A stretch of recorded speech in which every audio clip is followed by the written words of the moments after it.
क्या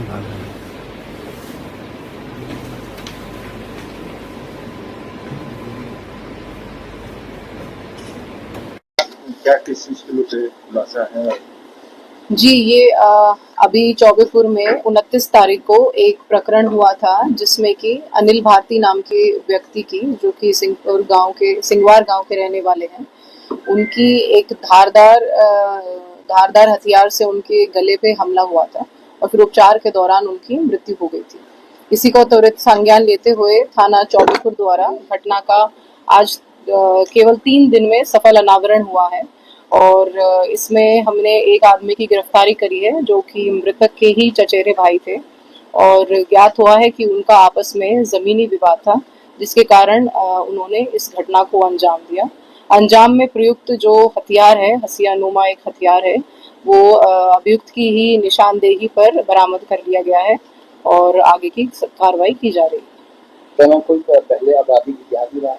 नहीं, इनका अभी कोई आपराधिक इतिहास नहीं रहा है, पर इनका जमीन की रंजिश और उनका विवाद लगातार चलता आ रहा है।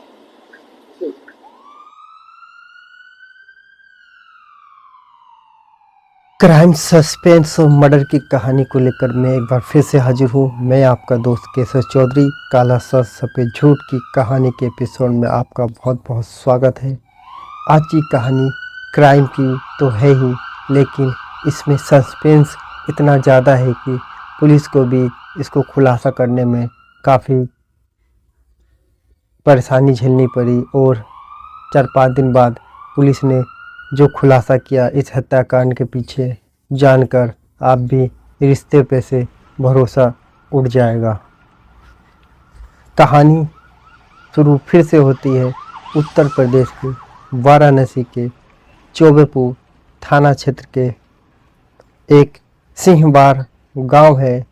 गुरुवार 28 अगस्त रात में करीब 11 बजे की बात है। घर से 100 मीटर की दूरी पर ही अनिल कुमार नाम का एक व्यक्ति चारपाई पर सो रहा था कि अचानक ही उस पर उसके गले पर धारातर हथियार से हमला कर अज्ञात ने जख्मी कर दिया। हमला होते से ही वो प्लम्बर चीखते चिल्लाते मदद के लिए घर के दरवाजे पर पहुंचा, लेकिन देर हो गई थी।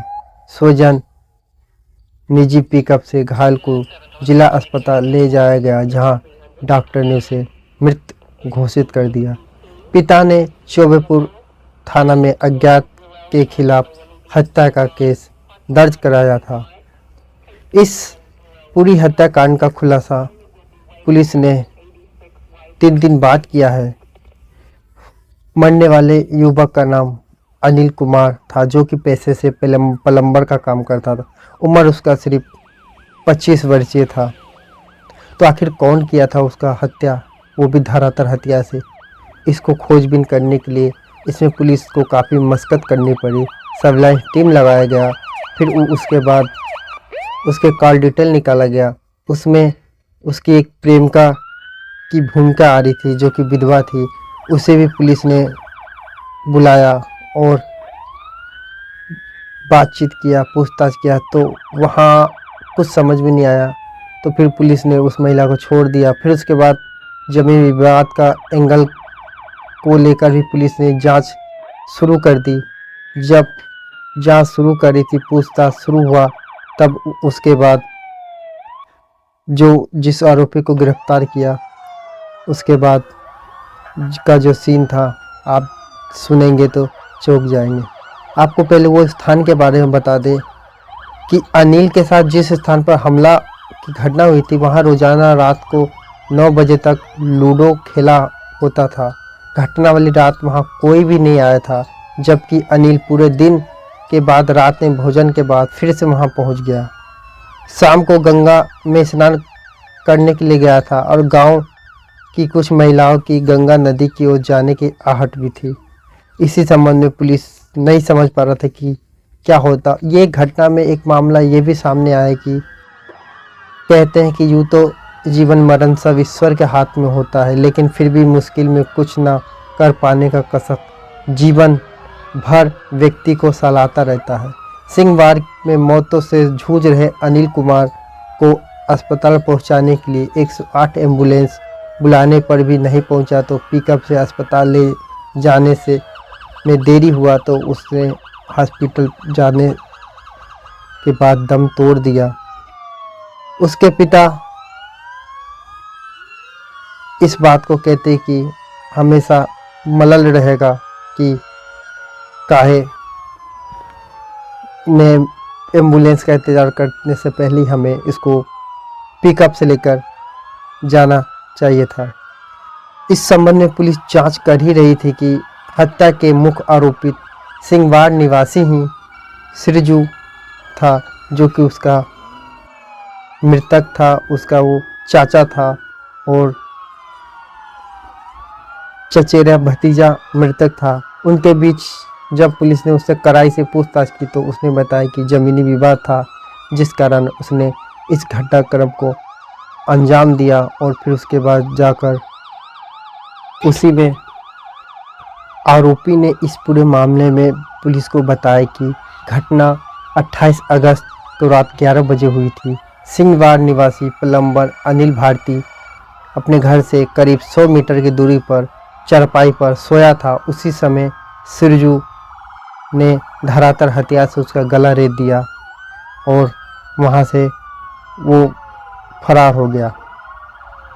सिरजू ने यह भी बताया कि अनिल से उसका ज़मीनी विवाद और इसके साथ ही उसे इस बात का शक था कि अनिल उसकी पत्नी पर गलत नज़र रखता है। इसी रंजिश के चलते हत्या की योजना बनाकर वारदात को अंजाम दिया था। अभियुक्त ने बताया कि गौड़ा कला बाजार से एक पटरी दुकान से हसिया खरीदा था। अनिल के गर्दन पर वार करने के बाद घर के पीछे बसवार से होकर नीचे नीम के पेड़ के पास घास में हसिया फेंककर मौके से भाग गया था। फिर उसके बाद हत्यारोपित पीड़िता के साथी जो उसके पिता थे उसमें घुल मिल गया और कहते हैं कि उसे ये बात की जानकारी थी कि पुलिस उसे ढूंढ लेगी, तो उसने क्या किया, बचने का एक तरीका अपनाया कि जब मृतक अनिल का पोस्टमार्टम हो रहा था तब भी ये हत्यारोपित वहीं पर था और सेजू वहाँ पर मौजूद था। उसने मृतक के पिता छोटे लाल को दाह संस्कार के लिए 1500 रुपये भी दिए थे।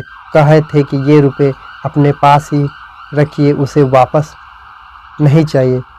वो शव को बांधने से लेकर दाह संस्कार तक वो काफ़ी सक्रिय रहा था, जिससे कोई भाप ना पाए कि घटना का मुख्य आरोपित सिरजू हो सकता है। लेकिन आरोपित ने बचने की एक अच्छा प्लान बनाया था कि उसकी हत्या कर दिया। फिर उसके बाद पूरे समय शव के साथ ही रहा और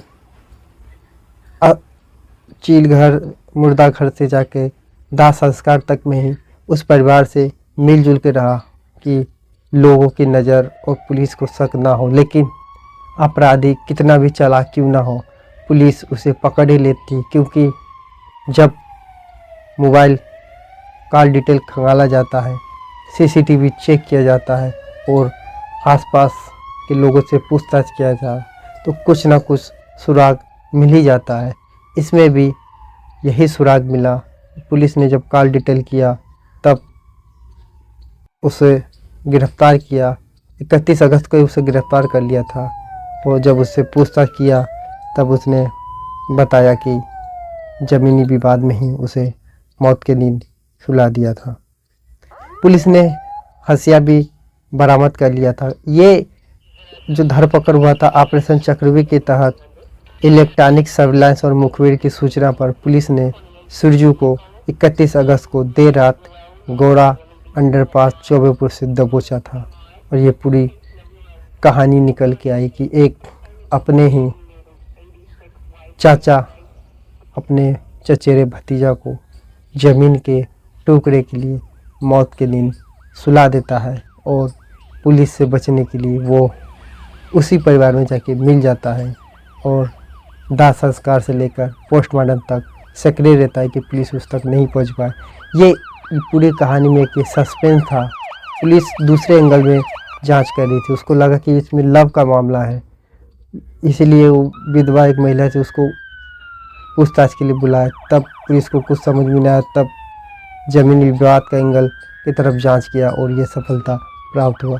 ये कहानी हमें ये सीख देती है कि किसी अपने क्या पराये क्या, सबसे सतर्क रहिए, सावधान रहिए, कब किसका खून का प्यासा बन जाए। तो नमस्कार, कहानी में फ़िलहाल इतना ही। फिर मिलते हैं किसी नई कहानी के साथ। जब तक के लिए अनुमति दीजिए। क्राइम सस्पेंस की कहानी आपको रोज़ाना में लेकर आऊँगा। नमस्कार।